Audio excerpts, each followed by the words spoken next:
আজকে এত কুয়াশা, চারিদিক এত বেশি কুয়াশা ভরা, বোঝা যাচ্ছে কি না জানি না।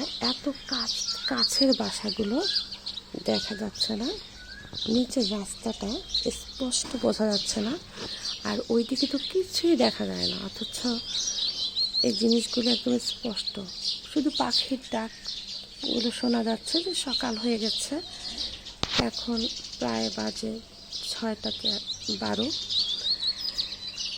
আমি আরও ভোরবেলায় ভাবছি যে একটু দেখাবো, কিন্তু আসলে তখন ব্যালকনির এইখানটাতে পানি পড়তেছিল কুয়াশার থেকে,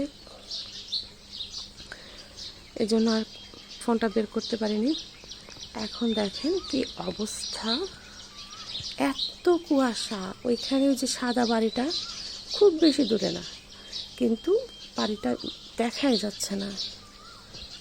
এত অন্ধকার, এত অন্ধকার, এত কুয়াশা, প্রচুর কুয়াশা। একটা কোকিলের ডাক শুনতে পাচ্ছেন?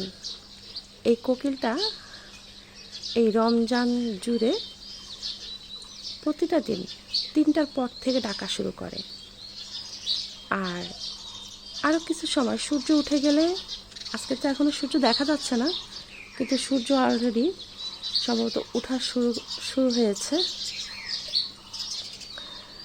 কিন্তু এখনও সে ডাকছে একটু একটু করে।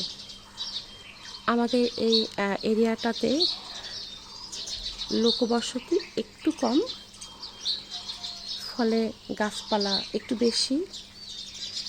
বেশি গাছপালা হওয়ার কারণে প্রচুর পাখি, ভ্যারাইটিস ধরনের পাখি আছে এখানে। আমি যদি একটু শোনাই পাখির ডাক,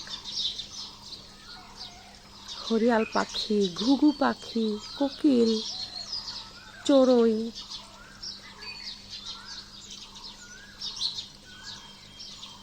আপনারা কি বলতে পারবেন কোনটা কোন ডাক, কোন পাখির ডাক? মুরগি ডাকছে, মুরগি না, মোরগ ডাকছে।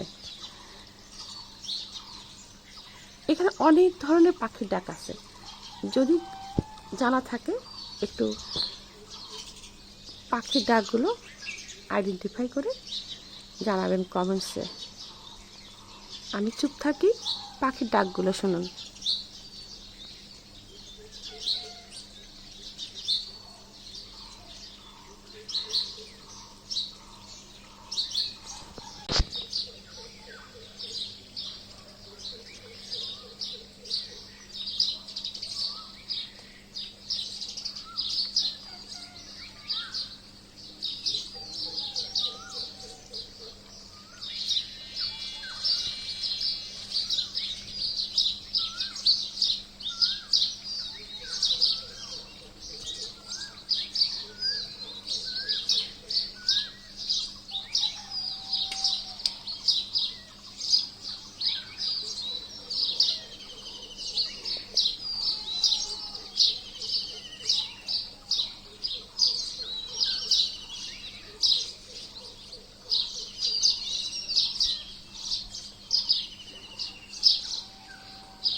আমি ওয়েট করছি আবার যদি একটুখানি করে কোকিলটা ডাকে।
কোনটা কোন পাখি ডাকছে যদি আপনারা জেনে থাকেন তাহলে কমেন্টসে জানাবেন। ধন্যবাদ সবাইকে।